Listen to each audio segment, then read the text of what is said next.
But it's only been like what, a week and a half, 2 weeks. Yeah, about a week and a half, 2 weeks. Long enough, if you ask me. Like it's because it's we have these periods, right, where we're so consistent. We literally do film frequency every week for like 3, 4, 5 weeks, and then we'll take like these. We'll have an inconsistent month where we do maybe 2 episodes in a month, and it just feels weird when we don't. And plus, like me and you talk so much, it feels like we haven't really talked this last week, like personally, either the Right. last week and a half. And I think that's what makes it feel a little even more weird is the fact that like we just really haven't talked that much lately. Yeah, we typically like at least text or talk probably almost Daily, daily. yeah. But probably for the last week and a half, we probably only spoke maybe 3 or 4 times, Yeah. which still is a lot to most, but well below our normal Yeah, standards. you've been treating me like a basic bitch. Used to feel loved. Now I'm a basic bitch. I see how it is. But we are here to Gotta step up the review. game, bro. Here to review Coming to America, long awaited sequel. But before we get into that, we got to talk news. First thing up, JB. Theaters are reopening in Los Angeles. Now, they already reopened in New York. They're now reopened in Los Angeles, the two biggest markets. So, as we head into a season where movies are going to start coming back out in theaters, what do you think about a major market like Los Angeles reopening their movies? It's huge, man. I mean, it's Tinseltown. It's Hollywood. I mean, it's huge that they're opening up in LA. Mm-hmm. I mean, when you think of markets, for me, and I may be wrong on this, is just personally, I look at the three biggest markets as LA, Mm-hmm. New York, and I'll even throw Chicago in there. I feel like those are three of the biggest markets, and the fact that they're going to open up in LA, which I think of all three is probably the biggest market when it comes to movies. I think it's huge. Yeah, It's huge. it's definitely huge. And then when you look at, like I said, blockbusters are coming back out. We got probably, you know, I don't remember off the top of my head all the releases because everything's been pushed so much, but I do know Kong versus Godzilla does come In out like a at week the or end of so. March. Yeah, it's March 24th, I think it comes out. So that could be huge. Like that is when you think of movies that can get people back in theaters after a long time. It's going to be an action movie. It's going to be a movie where you just show up for the spectacle. It's family friendly. It's not rated R or anything.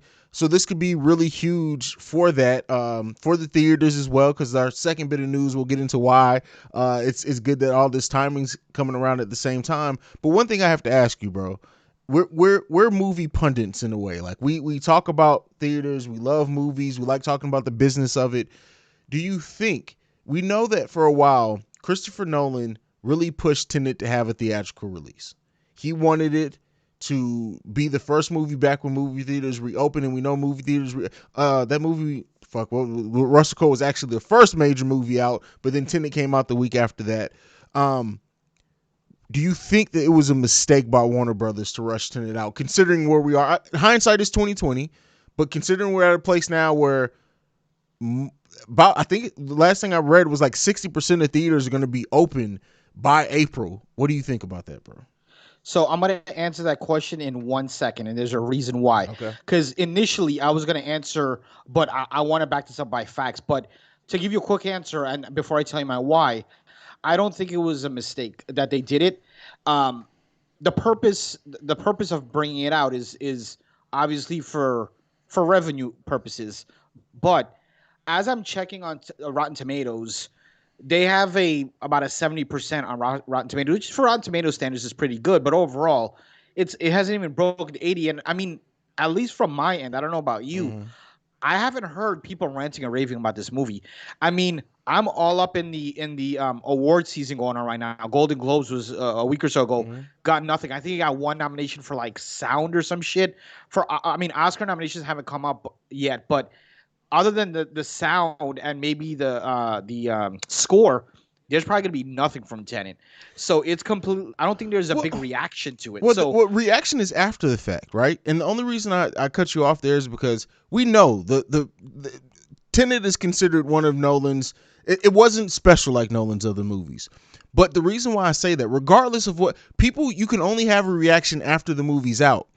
Had Tenet, let's replace Kong versus Godzilla with Tenet. I would think people are rushing to see a Christopher Nolan movie, and they'll find out that it's bad after the fact. yes, so if you're talking about initial opening weekend, Mm-hmm. it would have fucking did amazing numbers, right? Yeah. But overall it would have probably died out. But yes, if you're looking for a quick rush or to get people to run to the movie theater, is if that's where you're basing your question on, Tenet is probably one of the number one movies they could have came out with, because at the beginning of the year that was probably one of the top most anticipated movies. Because of, obviously Nolan's name is behind it. It's going to be highly anticipated. So I think they could have got people, tons of people, to rush in for that opening weekend. Absolutely. I mean, But I don't think it overall would have been great. yeah. I mean, but overall, looking at it, like Tenet. And then, actually, I don't mean to cut you up, bro. Would it have been a different feeling if you see it in a movie theater with that atmosphere? I think so, but I mean, you got to keep in mind, it's not like it wasn't in theaters at all, because it was. And I was just about to read off the box office. So the movie made $350 million on a $200 million budget in a time where a small percentage of movie theaters are open. So you got to think, if you have over half theaters open, and in major markets like New York, Los Angeles, California, because it's not just Los Angeles, but California as a whole are opening up movie theaters, you got to think that pushes 500-600 million off the top right there. Let me ask you a question. Do you still have the numbers up right now? Let me see. Yeah, I do. I'm just curious to know what is worldwide. That is the worldwide box. The worldwide box office is 363 million. Do you know? Does it say what domestic is? No, it doesn't. What I'm looking at isn't breaking it down. To know that, because I bet you domestic is less than half of that. No, domestic is actually higher. So Tenet grossed only 57.9 million in the United States and Canada, and 305 million in worldwide.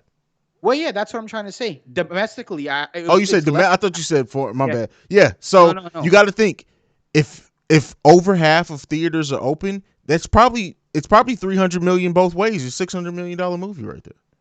You mean like a valuation based on if all the theaters are open? Yeah. I'm saying not even all. I'm saying if you have California, New York, and then around the country like they are right now, easily. Yeah. And I mean, at the end of the day, you said the budget was $250, right? Yeah. So they're freaking in the green no matter what. Yeah, which is crazy. Independent. That's the power of Christopher Nolan. Now, plus that doesn't count like whatever they got off of streaming, because did they have like shit on streaming that you could purchase the movie for like $39.99? That's considering that's factored. Oh, that's part of it. Gotcha. Yeah. But so I mean, interesting, and like our second bit of news that we're going to talk about is kind of goes hand in hand with this. AMC Theaters lost $4.6 billion last year. Last year in 2020. Now, we all know that through the stock market finessing, just craziness that happened, they end up covering all those losses plus some, which is fucking crazy. But when you think about it, like when you hear that AMC was close to filing bankruptcy, possibly closing down, I can't wait to see what Disney, not the movie side, but like what they lost on Disney World last year. Because if AMC Theaters lost $4.6 billion, I can't even fucking imagine what they lost. Yeah, you mean Disney as a whole? Yeah, Disney as a whole. Yeah, it's gonna be like crazy. We'll probably get those numbers soon, because it's everyone's turning out financials around this month of March and coming up April, so it's gonna be crazy. But you know what? I keep kicking myself in the damn friggin' ass, because when AMC was like in single digits, bro. I mean, we should have really sat down and be like, really, are they gonna allow movie theaters to literally go bankrupt? Yeah. Like, this is like when the car industry was going low and they bailed them out. Yeah. I wish I would have bought into the freaking stock at that time. And the reason why, right? And I don't. This isn't a stock podcast, but this this is what I do. So I want to talk about it a little bit. The reason why movie theaters are always going to be bailed out until like literally streaming takes over to where movie theaters like this niche thing. But the reason why it was always going to be bailed out is because it's not just about what the movie theaters make. It's about what revenue what traffic it generates to the mall, to restaurants around movie theaters, to bars around movie theaters, to advertising, billboards. Like, the movie theaters generate more than just the box office numbers that we're used to talking. It generates a lot more money to that culturally into this country. So they were always going to get bailed out, always. And not only that, to step away from the business aspect of it. I remember myself when I was, in the elementary school phase, or even before that, like 4, 5, 6, 7.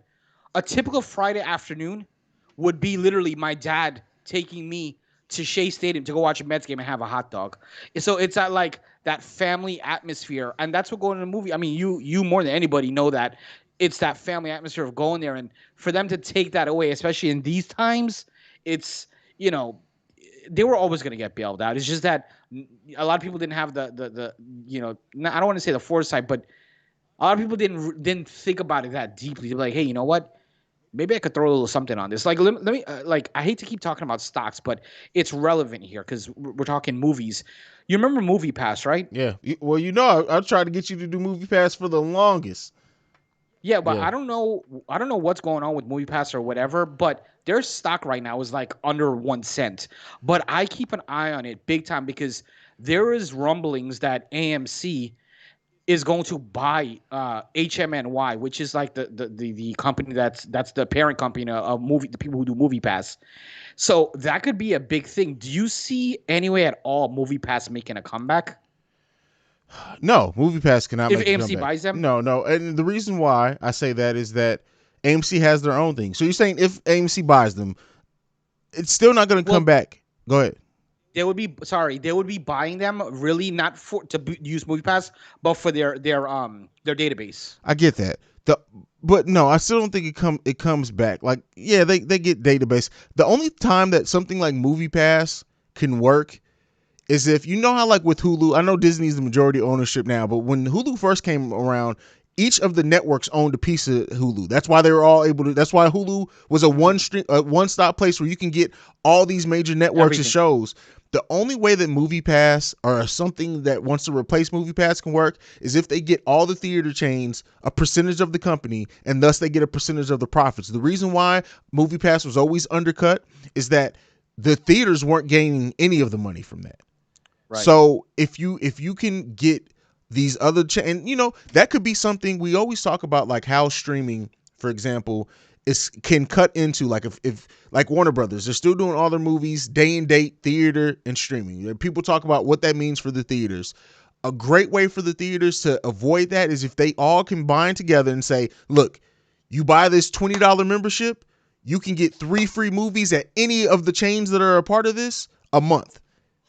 That'll keep people in the theaters if That'd it's be a needed. damn good Yeah, idea. that's a great idea. This is why people need to hire me for shit. I'm a fucking amazing business mind. Where else? Tell me what other film podcast do you hear this type of conversation? Only the Film Bros, only on Film that's Frequency. that's it. Period. Point blank, bro. That's it. So anything left? I know we got one more bit of news before we get into the actual review. Do you got anything left, broski?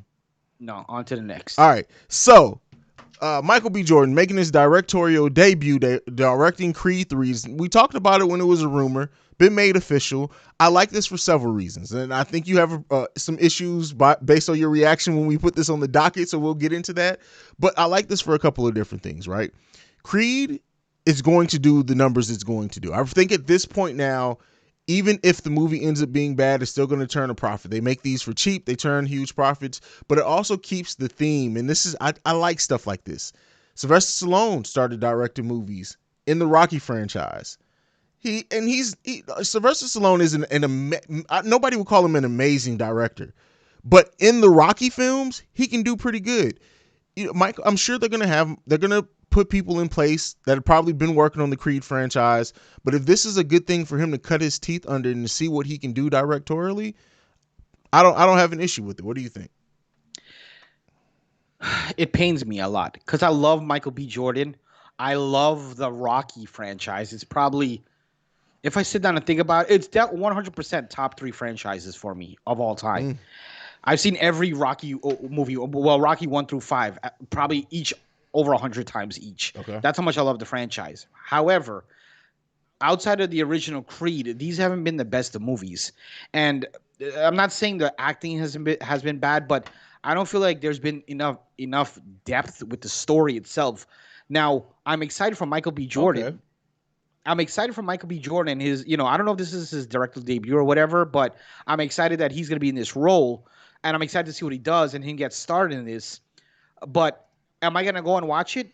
Yes, of course I am because it's I'm still gonna go and watch it.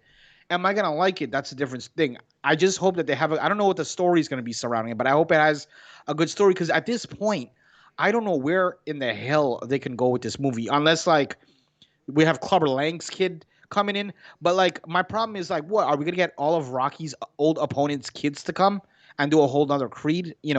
I'd like to see Creed have his own thing, like have his own story. Who did Creed fight in the first Creed?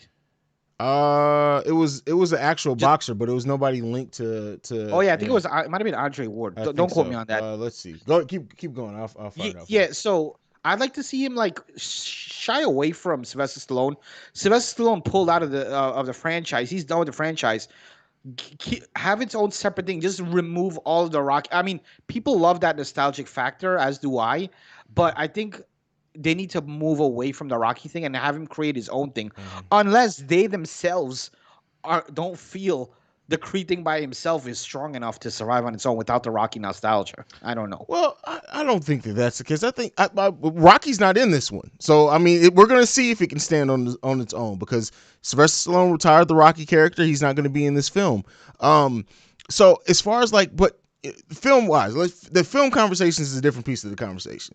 Right? The It's Michael huge B. because Michael B. Jordan is so fucking huge now. Yeah, and that's the thing is So that he's a draw by himself. so that's why I don't think that this is you can't lose on this one. Like, No, I mean, he could lose in the sense that the he movie could be a sucks. completely terrible director and we could find out on Creed 3. But I just think if you look at Michael B. Jordan, right? He started off he was in The Wire, which wasn't a super huge role in The Wire, but like I'm talking about this renaissance of Michael B. Jordan. It really started with Chronicle. He was in Chronicle. He was a shine. He shined in that movie, and then he kind of was around. Fruitville Station then came along, and then same director Creed, and Creed really took him off into the next level than Black Panther. He's a bona fide Hollywood star at this point. To me, not to cut you Yeah, off, the movie that really okay, I understand. Obviously, Fruitville Station was the first movie I seen him. Good yeah. movie. Black Panther obviously is a classic, but the movie that really showed me his acting chops is oh, of course now I forgot the movie. What's the movie where he's the lawyer? Oh, you saw that Like just came out in 2000. Just Mercy. That's a fucking amazing movie. for me, Yeah. that's what I was like. Whoa, not like oh, cool, cool. He's doing some kick-ass stuff. No, like that's showing his acting chops. He did phenomenal in that movie, and that was the one movie that really opened up my eyes to his acting. Yeah, he did good in Black Panther, but this is a different kind of acting. It's drama. And I think the thing about Michael B. Jordan too is that we've seen him evolve, and it hasn't been oversaturated with him yet. Like Michael B. Jordan, in film wise, he's been in under 20 movies.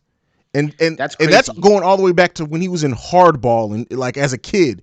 As far as like adult Michael B. Jordan, he's really been in like 12 films. So we have scratched the surface of what Michael B. Jordan can possibly do as an actor.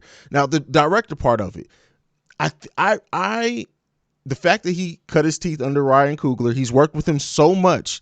You have to think that some of that by osmosis is rubbed off on him a little bit. You would hope. So as far as him as a director, I'm all on board until I see something that's terrible. And even then, if his first movie is bad, I still wouldn't give up on him as a director. To be honest with Yeah. you, I think this movie is gonna do great number, regardless of what I just said of it might sucking. Mm-hmm. I think it's gonna do good in terms of financials, and I think it's gonna be directed well as well. And let me tell you why. We know Michael B. Jordan. I've seen thousands of interviews with him. He has one of those attitudes where like what he does, he goes 100%. Yeah. So he's not gonna allow this movie to fail. And like you said, he's around Coogler, so he has good people around him. And just knowing who he is as a person, he's not gonna put out something that's shit. It's just that I don't think fans are gonna go to this movie and say this movie sucked because the directing was horrible. If it does suck, and I could be, I'll be, I'm hoping that I eat my words. Mm-hmm. But if this movie does suck and people say it suck, I don't think it's gonna be because of the directing. I really think it's gonna be because they didn't like the story behind it, Mm. and we don't even know what the story is because they haven't announced that yet, right? Yeah. Yeah. We don't know anything. That's my biggest fear. I hope it's a good story behind it. All right. Well, that's it. Yeah. Overall, let us know what you guys think. Are you excited to see Michael B. Jordan direct his first movie in Creed 3? Are you excited for the Creed franchise to continue? Michael B. Jordan and Tessa are two of my top actors and actresses around right now, so they are always gonna have my vote. Until if Creed 3 comes out and is completely terrible, you'll hear me trash it right here on the Film Frequency. But let's get off into that. What if it was Apollo Creed returning and he's like, I faked my death because I don't pay child support. I'll save that for MBK. Sorry. It should be the intro to I the fucking video. hate you. Moving on. Coming to America, a sequel that people were hyped for. Well, let me not say hyped for. I think people always wondered what a Coming to America sequel would look like, right? A classic, iconic role, iconic movie from Eddie Murphy. They brought just about everybody back in this one except Eric LaSalle did not return, and then anyone who was... Is he the Soul Glow guy? Yeah, he did not return, and then of course the people who've passed away, and Samuel L. Jackson also did not return, but just about everybody else, the gang's all here. I Say it. Say it. It's all This over your movie was fucking so face. fucking disappointing. It's ridiculous, bro. And that's not to say that there weren't parts where I thought it was funny. That's not to say that it's not. A part of the nostalgia aspect of this film is going to get me every time. It felt good to see some of the barbershop scenes, fucking phenomenal, right? Sexual Chocolate coming back at the end cracked me the fuck up. Like, they didn't even have to sing. Just the fact, then they brought the rapping twins back, like everything with that nostalgia. But for me personally, if it wasn't for the nostalgia aspect of this film, I battle with how much of this would I actually have liked. And that's where the problem lies for me. What about you? So here we have almost the same take, and here's my thing. If let's say this was Coming to America 1, I would be fucking ripping this movie apart by shreds. But what kept me entertained with this movie is the nostalgia factor. Every time I see those idiots at the barbershop, or I see the dude singing on the stage, Sexual Chocolate, right? That he's Sexual Chocolate, right? The priest or whatever. Yeah. No, the priest and Sexual Chocolate are two different things, but he was the priest too. Okay. Yeah, right. So these are the things that got me to laugh. But even though I wasn't laughing out loud, I laughed. I smiled, but not like Coming to America 1.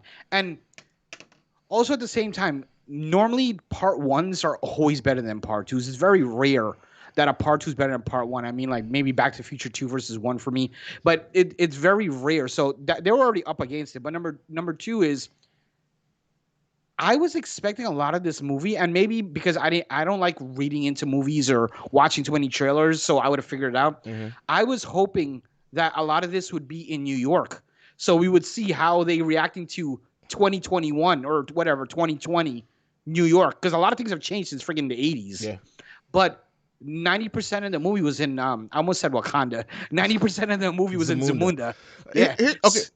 And to pick up on that point, and I'm sorry to cut you off because I want to pick up on that point there. I feel like another reason why I did not really care for this movie is that I feel like they wanted to tell a story of change in I almost say Wakanda, in Zamunda, right? With his daughters. The fact that at the end of the movie, he says he's going to change to where his daughter can rule. I think a better version of rather than play a lot on the same themes of the original, what if this movie would have been based off his daughter not being able to ascend and take ownership of her own life, saying, fuck it, I'm going to America? I would have loved that. And let me tell you, I don't know who the fuck his daughter is, but number one, she's beautiful. And number two, I enjoyed her in this movie. I really enjoyed her in this movie. I would love to watch a Coming to America 3 with like her story. Yeah. Give me more of her. Like I want to like what you just said about her going to New York to find her king. I would have been all up for. I would have been 100% all in for that. I forgot the name of the dude that played his son.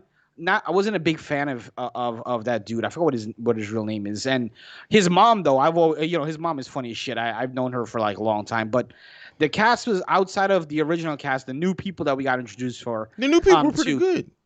So, yeah, but I didn't really like his son that much. I mean, okay, exactly. Like and that's where my problem is. Say you eliminate that whole storyline because the only purpose that having a son brings into this movie is that you can replay some of the same things of the original themes of the original. Had you really done something, and that's what made Coming to But they America can do the same themes with the daughter. was so unique that had you flip that aspect, and it's like, and he has to bring her back. Or we see him in Zamuda wondering why his daughter left, or her being introduced to this new world, kind of like how he was. Those could have been your hooks into the theme of the last one.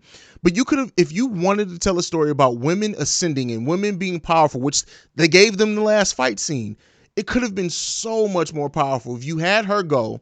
Her sister made one of the little sisters kind of forced their way to go with her to America. And she says, well, if I can't rule here, I might as well, like, maybe she sees a black woman empowered. Hell, Kamala Harris on TV and says, well, hell, I can go and rule over in America. Not like take rule, but I can own my own life. I can be a queen in a different way over in America. And then you find them trying to find a way to bond. He goes back to New York. He's kind of like reminiscing about some of the things he like. There's such a better story that could have been told if they would have done that. Bringing in the son character, and the actor was cool. It just it boxes you in to where you can only feel like you're trying to redo something that you can't do as great as the first one. Whereas if you would have went a different route, you could have made your whole own story and it could have been amazing. Yeah, and they could have had like they could have had a guy in New York or in America trying to pursue his daughter, and the same concept, like, he likes her, but he's like a middle class guy, so he can only afford to buy her. I'm just throwing something out there. A $200 bracelet, and she's like, "Oh, thank you so much." But meanwhile, she has like a $30 million bracelet sitting on her freaking counter because she's rich, obviously. And they could have completely did the same story, but not really, because now it's from a girl's point of view. Because Exactly. instead of a guy, but they literally redid the same thing. And where that fails is what you just said. If you're gonna redo something, you damn well better do it better, or people are gonna shit all over it. And the problem is, that dude is no freaking Eddie Murphy. At all. So At all. And it just fails. so we got some comments I want to read, all from Marquis, who is one of my co-hosts on the break. Shout out, thanks for support. But he says, "Wow," to my idea of the story being built around his daughter going to Queens, and then he also says, not her king, just to find a new world. Which, okay, yeah, you take away the love, trying to make it built around love, but then he says the queen returns to Queens or goes to Queens. It's fucking amazing.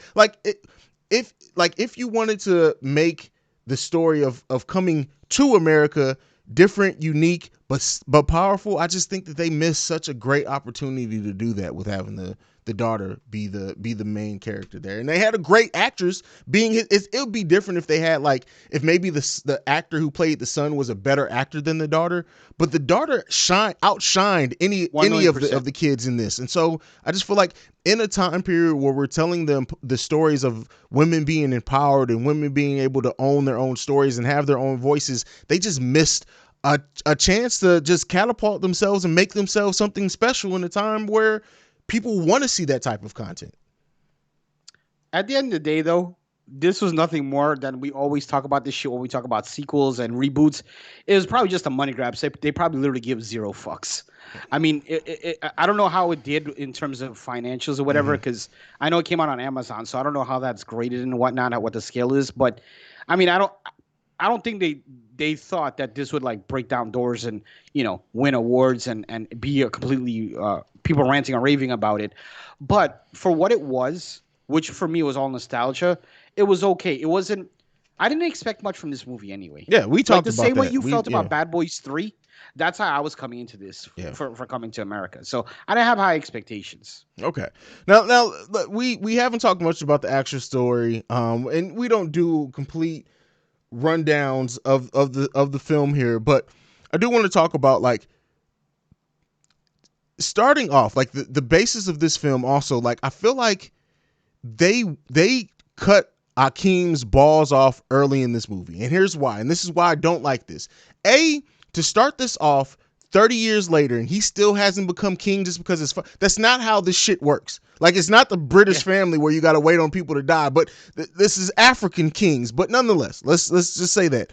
But then to have James Earl Jones tell him, you're going to be assassinated within a month tops of me dying. Like, the Akeem that we saw in Coming to America, while he was a prince, while he was probably sheltered, he was not he wasn't a punk. They No. completely cut his balls off at the beginning of this movie, and that was problematic to a great a powerful prince at the like hell we one of the characteristics that got him his girl is the fact that he stood up to the robber. He defended McDowell's when Samuel L. Jackson was in there with knives. Like he did not back down. So to have him be this prince that you got to worry about turning into a punk when you die, it's like, come on now, man, come on. Well, one of my biggest problems is basically relevant to what you just said, and my problem was with James Earl Jones, because James Earl Jones in the first one was, yeah, he was he was a stern king, but at the end of the day, he respected his son. But the way they wrote him in this is he absolutely had like zero respect Mm-hmm. for Akeem, for Eddie Murphy, and that's not something we saw in part one. Did he get mad at him? Yes. Was he stern? Yes. Was he strict? Yes. But he still respected him along the way. And it was like, okay, Akeem was being groomed to be the next king, not 30 years later. So I thought that part of the story was really friggin' awkward Yeah. because all of a sudden, like they pretty much wrote James Earl Jones like a friggin' villain. Well, So yeah.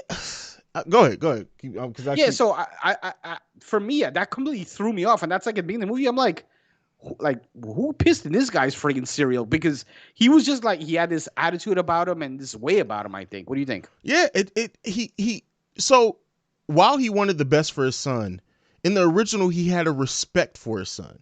You could tell that. He had a respect. He talked to him like maybe somebody that needed motivation, but still somebody that you respected what they could become. So for 30 years later, like to just treat him as if he treated him how Arsenio Hall's character was treated in the original. Yeah, That's how he it's true. treated them. Like they were on the same level. Like, and that wasn't what we saw in the original. So and this is why I said this, and people, I got a little backlash when I tweeted this on Twitter right after I saw the movie, is that this movie for me feels like it was made by people who saw the original coming to, I mean, who heard about the story in the original coming to America, but never actually saw the movie. That's a good point. Yeah, that's a good point. I mean, really and truly, I know there's a lot of people that really love this movie. I mean, I seen it. Mm. People I know and I seen it all over social media. But I guarantee you, if those people were to take out take out the nostalgic factor, or ask anybody who's not seen part one, just this movie, they're not gonna be ranting and raving. They might say it's okay at best, but if you take away the nostalgia factor, there literally there's not this movie. There's nothing there for me. There's Yeah. nothing there.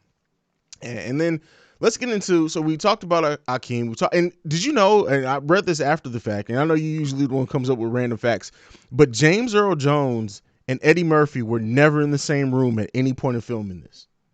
It was What? all green screened. Why? Because That's James Earl crazy. Jones wasn't healthy enough to travel, so they kind of had to film Wow. him where they could. But yeah, they never were actually in the same room during this filming. That shit is crazy. Just goes to show you how good the visuals was in this Yeah. movie. That's pretty good. Yeah, for sure. So that kind of sets us off on going to find this son. We found out in a hilarious flashback scene, and one in which the de-aging didn't look that bad.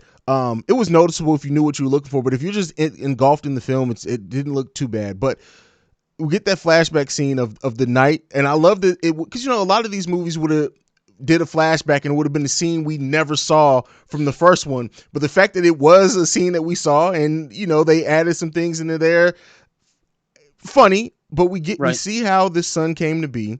And me and you had talked about when this movie came out and he had a son. We were like, so wait, did he cheat? That didn't seem like Akeem. So I'm glad that they actually thought about that. But then we get the son character, and what I will say is that the initial scene with the son, and when he's going for that job interview, I thought I was gonna love this guy. Me too. This was his 100%. best scene in the movie to me, other than the scene. I like the scene with the lion whiskers. I just like that. But this was the best scene for him, for me, and it was just all fucking downhill after this. But what did you think about that initial scene, him going for that job interview, which also the person he was interviewing with was the nephew of the two characters from I don't remember their names, but who are also in Trading Places. Is that the name of the movie? Oh yeah. It's Yeah, Trading yeah, Place with Dan Aykroyd and yeah. Eddie Murphy. Yeah. No, the initial scene with the guy, I was like, okay, he's gonna be really funny. He's gonna be able to keep up with Arsenio and Eddie Murphy. And by the way, let me just say, Arsenio was a big fucking flop for me. I don't know if you got the same vibe. He The, wasn't the same Arsenio in part one. Arsenio's best character in this was Baba, the one who circumcised him. That's when that was the Oh yeah, old yeah, yeah, with person, the the horse witch shit. Yeah, doctor. yeah. Oh yeah, yeah, That was yeah, Arsenio Hall. That was the fucking best that yeah. Arsenio did. But like Simi in this movie, which is the main character Arsenio plays, fucking didn't do shit in this movie either. You know what the shining star or the shining light in this movie was for me? What? You may disagree. Wesley Snipes. We'll talk about Wesley that, Snipes was, bro. I think every time bro. I walk into a room now, I'm gonna enter the room just like that dude. His interests is alone, bro. Like I'm telling you, I when I come back to Florida, that's how I'm making my interest into your house. I'm I like think I'm you. doing that anywhere I go now. Just like with that little swag with the Yeah. music, bro. Wesley, I haven't seen Wesley Snipes in like in a true comedy in like forever. Well, Well, actually, Dolomite is my Dolomite. name. Yeah. Yeah, but I feel like he was way over the top here versus Dolomite, and he did phenomenal. For me, he was the best thing of this movie. Okay. Well, to me, that's the thing. Even Like better than Eddie Murphy. he had For me. such was, and that's Eddie Murphy felt like a backseat Hakeem, I should character. say. Akeem felt like a backseat character in this movie. But to characters that he shouldn't have been a backseat to, and that's what made it. Eddie Murphy being or Prince Akeem being a backseat 30 years later isn't a bad in of itself. But you have to replace that with characters that are as engaging as he was in the original, and they didn't do that, and that's a big part of the issue here. But Wesley Snipes was fucking amazing in this movie, fucking hilarious. Every time he was in a scene, you just watched what he was the one that you were focused in on. So yeah, great there. But okay, so the son. So we get the meeting, the initial meeting between them. He goes to Zamunda with his mom. The Prince trials in this. Why do they spend so much fucking time on that shit, bro? On the what? The Prince trials, the trials, the learning your ancestors' name, the lion I shit, don't know. all And that. that was a big part of the movie too. Yeah, Well, that was the whole second act. It felt like. but I think one of the reasons they did that is because that gives him the connection to the chick that he ends up marrying. Who is Because fucking without that, amazingly huh? beautiful. Oh yeah, she was. All the women Nazamo were. Mbatha is her name, and listen, Well, everybody, how do you know that? because fuck, I did my research. Everybody knows Dasha Polanco has been my celebrity crush for like the last 3 years. She knocked Dasha down to number 2 place immediately. Nazamo Mbatha, That's your thing. her and Catherine from Just Spice, just. But keep it going, bro. I'm sorry I cut you off there. Go ahead. Gladly Continue. sucked the toe. We should hold that conversation for MBK. Actually. Wait a second. How are you gonna? This is not what we're here for. But keep going, the bro. MBK bleeds in sometimes. That's the problem. But I don't even know where we go from there. But yeah, there's a lot of this movie also that could have probably been done away with, a lot of different things. But it goes back again to the dude, because had they did this with Eddie Murphy 30 years ago in part 1, it would have probably been enjoyable. And another thing that I was thinking about with Eddie Murphy in part 1, and I hate that we're comparing it to part 1 because it's not fair to the movie. But at the same time, if you're gonna make a sequel, people are gonna do that. We had Eddie Murphy pulled me in. I wanted him to find his queen. I was rooting for him the whole time. He had this innocence about him and this likability about him. For me, this dude didn't. I could give a fuck if he found his wife or not. And that's the thing. So, and we talked about this on the Breaks Radio when we talked about this film. So the fact that they're trying to do so much parallels between the story and the original and the story with this, the fact that the son here, Lavelle is his name. Yes. The fact that he was so ready to just marry the African because she was beautiful, and then he switched to Nazamo's character, and it didn't feel earned. Like Eddie didn't want to marry Vanessa Calloway's character initially. He immediately saw she's mindless. I don't want my queen to be this. I want somebody who matches me. The fact that Lavelle was ready to marry a mindless because she was just beautiful, like it doesn't. The same story isn't there. That's why the overall with this thing is, to me, and it's going to keep coming back to this, they should have not tried to tell so many paralleling stories to the original. Period. I agree. Also, another thing, and I may have missed it, but throughout towards the ending part of the movie, Wesley Snipes is like, he's marrying my daughter, I'm killing everybody. And just like that, he was like, okay, it's cool. He can marry somebody else. I don't understand. Where did the fix come? Because he got his ass beat. Huh? Because he lost the fight to the daughters. He got embarrassed. He didn't want to. So that's why he dropped that shit. Oh, man. But with Wesley Snipes' character supposed to be this badass. Yeah, he got his ass kicked by two kids. But at the same time, like that's it. It's just I felt like that was kind of rushed. They could have probably did a little bit more with that. Maybe I'm nitpicking too much, but I don't know. I don't know. I would like to see something else differently done. Yeah, it's they, and that's the thing. The cast in this movie, for what it's worth, did their fucking jobs. Except the son, Lavelle's. What's that? Let me find his name. This is Lavelle is Jermaine Fowler.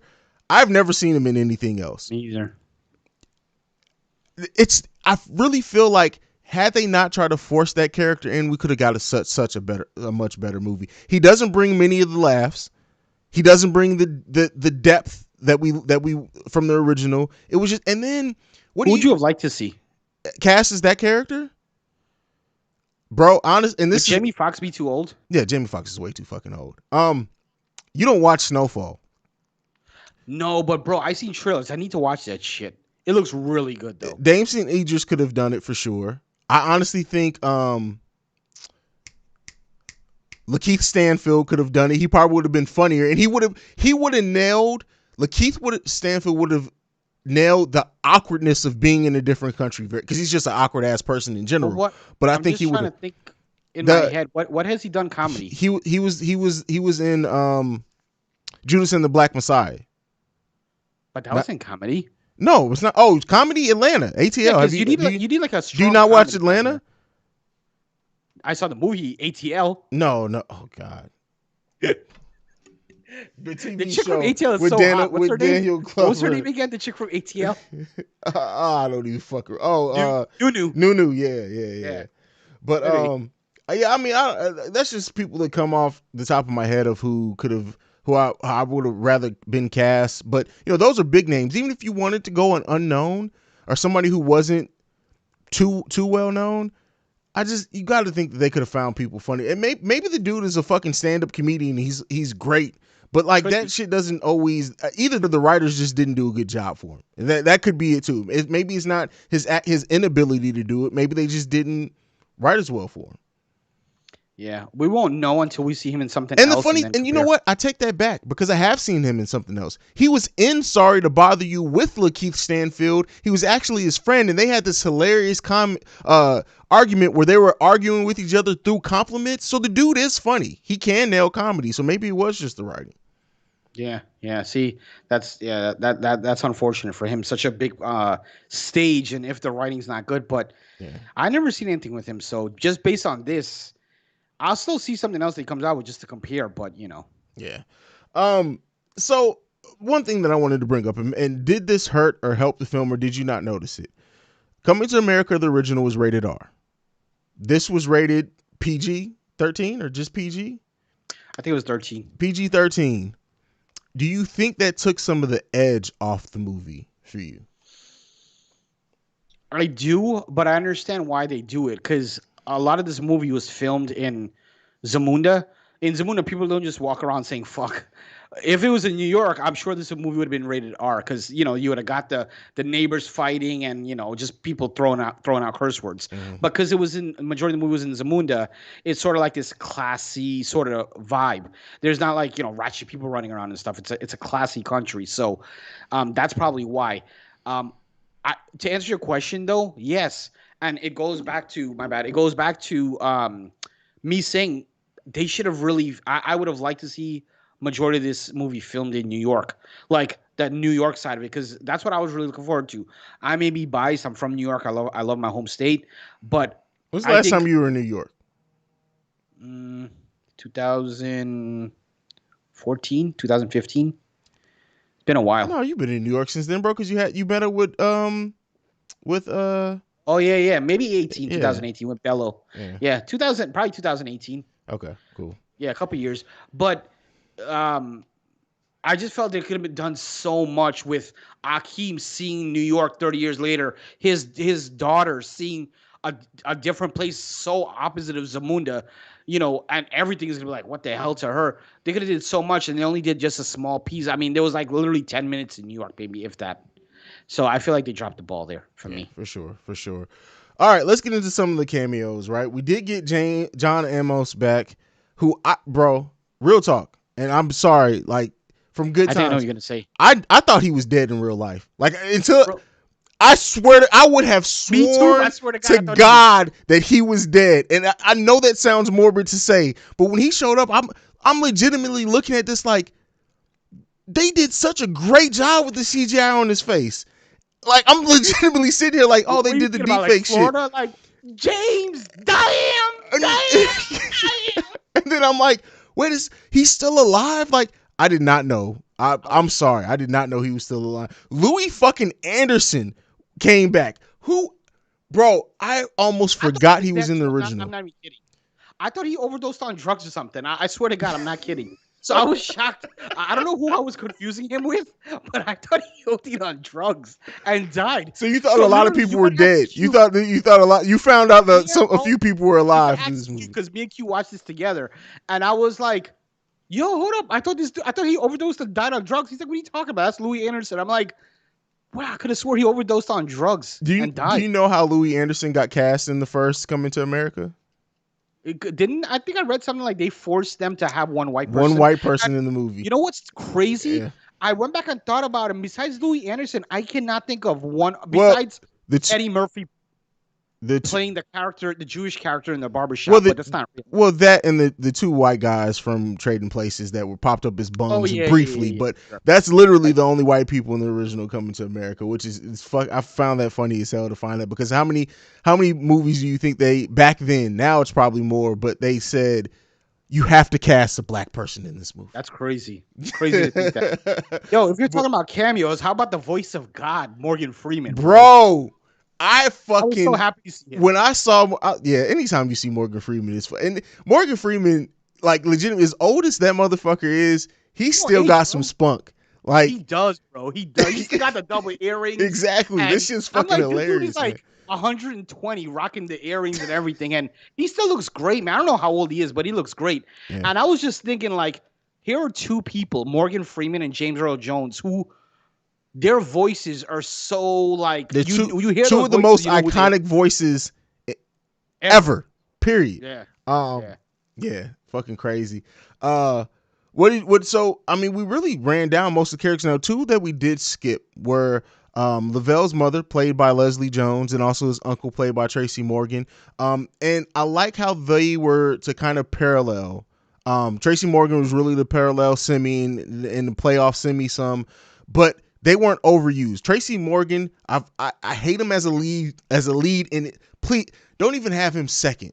Tracy Morgan needs to be like the fourth or fifth build person, but he can be very funny in spurts. What do you think about what Tracy Morgan and Leslie Jones were able to do in this film? So I actually thought we were about to get into an argument, but I guess not because I'm not a fan of Tracy Morgan at all. Okay. I remember I saw this thing on Facebook the other day, and they were like comparing like all these like black comedians, and I'm like, why the fuck is Tracy Morgan picture even? It was like with Martin and like these classic guys like Cedric, and I'm like, why is he even in this? Like Tracy Morgan does not do it for me. However, for this movie, they gave us just enough for me to be okay with him, and the little bit he was in was I was okay with. Leslie Jones, on the other hand, I really enjoyed her. Um, but I'm not usually a big fan of her. Like my wife is a huge fan of Supermarket Sweep. I don't even know if you know what that is, I have no but idea. it's a game show, and it's an old school game show, and they rebooted it. And Leslie Jones is the host of the show. It's a game show, but she is so annoying on that show. I'll send you some clips on you. Like they have YouTube clips. She's so annoying, and I haven't seen. This might be the first Leslie Jones movie I've seen. I think because outside of Supermarket Sweep, I've never seen it in a movie. So when I saw her, I'm like, oh my god, she's in this movie. She's so annoying, but I think she did a phenomenal job. Her interactions with Akeem's wife were like funny as shit, and overall, she did a great job. Definitely. That is somebody that we skipped. Lisa, Yes. we did not talk about Lisa at all. I am sorry. Let's talk about Lisa. What did you think about Lisa after 30 years seeing her again? I don't think I'm struggling to think of anything I've seen her in after Coming to America. And I know she has been, but it just doesn't come to I know mind. I've definitely seen her in something. I just don't remember what because I know her face. But she, much like Akeem, I feel like her character totally switched up because in part one she was like this strong, independent black woman, Mm-hmm. and here she's more like subdued. Like she'll still stand up to Akeem and stuff, but I feel like for the most part she's in the back seat. and they didn't really. She didn't really. I felt like Akeem's mom had more of a forefront in part one versus her in this part. I may be wrong on that, but Mm-hmm. I don't feel like they really gave her much. I don't know why that is, but she was a great actor. I mean, I enjoyed her in part one. I just didn't. It's not that I didn't like her here. I just feel like she didn't. If she wasn't in this movie, outside of her interaction with Leslie Jones, I don't think she would have been missed. To be quite honest with you. Well, I like what they did with her and where it ultimately went. Like, even she's saying that, like, I finally made a friend from my old hood. Like, I Yeah, like there's something kindred in there, but she didn't have the role that like Akeem's mother had, where she was so inspiring and like that's I wouldn't, strong. yeah, that strong, you know, character and will. It didn't seem like she had that. She was kind of fine taking a backseat to Hakeem and like leaving off from where Coming to America the original ended. You would think that she would want as much of a voice as Hakeem. Like both of them. I don't know. And I guess if you lessen Hakeem, you kind of have to lessen her as well. So I guess that makes sense. But I don't know. I just Money made the ass. the way that she portrayed the role, her acting in it, she did what she Oh yeah, needed to do. This what I'm talking absolutely. about is all character. This is in the writings room. I'm not knocking her as an actress or her No, performance. It's what they wrote for her. I think it should have been better. But again, if you do that story that I presented with it being about the woman leaving and going to America, I think she could have had a more prominent role in that case if that's hundred what it is. percent.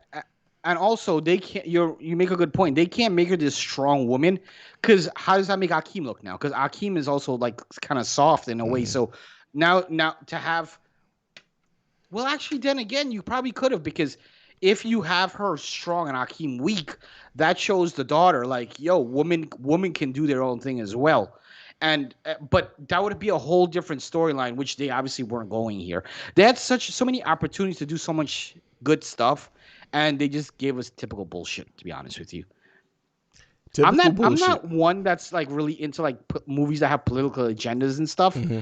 but I thought this would have been a great thing just to show women, like have the woman be the forefront of what. But I mean, at the end of the day, they sort of, well, the daughter still gets the crown, because she's still gonna be the queen. Mm-hmm. But I feel like they gave her like a participation award. She didn't earn it in a sense. They just say, okay, here, this guy's an idiot, so we're not gonna give it to him. We're just gonna give it to you because he's an idiot. Yeah, and the daughter took such a back seat. Let me not say back seat, but they wanted to highlight the son story, where I really felt like the magic could have been if you highlighted the daughter story. Just a Agreed. missed opportunity. But overall, I guess you want to get in. Do you want to talk about any other cameos? I know at the end we get a shit ton of cameos all thrown at us within like a 2 minute stretch. That's where we get Salt and Salt pepper and and shit. Pepper, In Vogue, fucking damn, like it feels like everybody came back at that point. The barbershop people were in Zamunda at that point.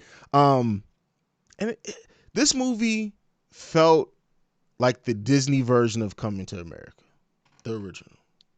The 100%. Disney, The rate the PG version yeah, of Coming to America. Yeah, exactly, yeah, exactly. yeah. But Unfortunately, overall, what's your overall rating for the film? I'm gonna get so much shit for this, bro. But I really thought hard about what I'm gonna rate this movie, and I'm gonna say, for nostalgic reasons, I would probably rate this movie a 6.5. But if you were to take out the nostalgic reasons, Mm-hmm. I'd probably rate this movie like a 4. I'm not even fucking around. But because of the nostalgia, I'll go ahead and give it a 6, 6.5. I'll say 6.25. That's my final rating. Okay, for me, People are gonna try to kill me now. no, I'm not. I mean, that's your rating. I'm not going to take that away No, from not you. you. People. Oh, for me, it's the nostalgia was cool, but even with the nostalgia, I gotta judge this as a body of work, right? Yes. This is like a 4.5 for me, bro. Yeah. A movie that I will say I will probably go back to at some point. I can completely see a world in which I watch Coming to America maybe one week, and then another week I'm thinking about the characters, and maybe I'll pop this in. Um, but it's never going to be something that is ever at the level of the original. If I do watch it or get the urge to watch it again, it's just going to be for a couple of scenes, shit, and that's really about it. But it just it's just, and it's not even that I expected it to be as good, but it completely ruins the spirit of so many of the original characters that it's just, as a Coming to America sequel, it's a 4.5.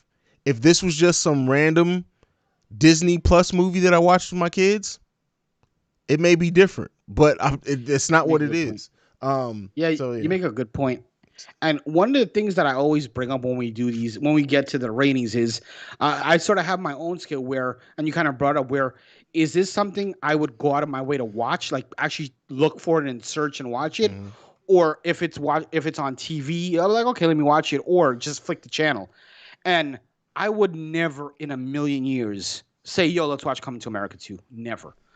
I've said before, yo, let's watch Coming to America. I've myself, oh, I'm looking for a movie to watch. Okay, let me turn on Coming to America. I've done that. If this movie's showing on television, I may stop and watch. Depending on where it is, I don't know if I'll watch the whole thing, to be quite honest with Mhm. you. But I would never search for this movie to outright watch it. Never. Never. And I think it's telling when you look at Paramount paid for this movie. The movie was filmed. The movie was completed. They took a look at it and said, "No, we're gonna sell this to Amazon." The the revenue that a Coming to America sequel could possibly make, the fact that it was sold, and Paramount probably thought, no, we're getting a good deal on this. What they sell it for, 150 million, I think was the number. Um, Something like that. uh, I just think it's telling, and it sucks. And I would really, and we probably won't get it for years to come. I want to know how much of what was in this movie Paramount dictated, because just what Eddie Murphy did, being in control of Dolomite Is My Name to a degree. I just can't imagine that we get such a deflated version of Coming to America basically as his next project right after that. I can pretty much guarantee without knowing, but just saying my feelings, Eddie Murphy's participation or his word on this was probably very minimal. I don't see Eddie. This movie does not reek Eddie Murphy to me at all. At Mm. all. I mean, Eddie Murphy just probably was like, hey, like we were talking about something one of the episodes when we were talking about executive producers. Yeah. I don't know if it was Martin Scorsese we were talking about where he's like he just writes the check just so his name could be on the movie and I felt like that's kind of what this was. Eddie Murphy was just there's no way Eddie Murphy would have signed off on this I shit. mean, he is Um, listed as one of the writers, though. Yeah, but I mean, it's just like we were saying the other day. They list everybody as writers these days. You put one sentence, you're listed as a writer. God knows if you even read the script. Well, yeah, obviously you read the script, but it just doesn't seem like any. How many Eddie Murphy movies have we seen? And we can't say, oh, he's getting old. He lost his touch. I'll argue that with Dolomite was I a mean, phenomenal movie. but to be fair, Eddie We're gonna see Murphy Beverly Hills Cop come out eventually. Eddie That watch Murphy how good that's gonna be. did for a long time was doing those Disney movies, and they felt a lot like this, bro. Yeah, When you look yeah. at the Haunted But Mansion, coming to Daddy America, Daycare, bro, is I so Spy, like Daddy Daycare is shit. We're talking about Coming to America. yeah. This is like classic. Like this is one of the movies I would like. This Trading Places and Beverly Hills Cop for me is what made Eddie Murphy. These are his three movies: Beverly Hills Cop, Coming to America, and that's what everybody knows Eddie Murphy for those movies. So this is like an iconic movie, and that's the final product we got. So But we're only two people. Let us know how you guys felt about it. That's it. I got nothing left to say on this film. It's unfortunate for me and my standpoint, but I know a lot of people do like it, and we don't want to shit on it. If you do like it, then hats off. If this was something that you enjoyed, good, embrace it. This is something that you should do. I'm not going to poo-poo on anyone saying that they had. I'm not going to sit there and say, no, you shouldn't enjoy this movie. If you enjoyed it, you enjoyed it. For me, it just fell flat. I'm really interested to know people who saw this movie that never saw Coming to America 1, mm, what their thoughts are. I would really be interested to mm. see what they think. Yeah, we'd have to find a young person for that. Yeah. But JB, that's it, man. Go ahead and give me your social media. Let's get the hell up out of here. I can be reached on Twitter at the P1JB. That's at THEP1JB. You can also find me on the Film Frequency Facebook group page. And you can follow me at CEO Haize, at CEO Haize. You can follow us collectively at the Film Bros Pod. Make sure you are tuned in and join the Film Frequency Facebook group as well, where we have discussions about movies and TV all throughout the week. Me and JB even pop in there from time to time. But that's it. This has been another episode of the Film Frequency. We're signing the fuck off. Peace.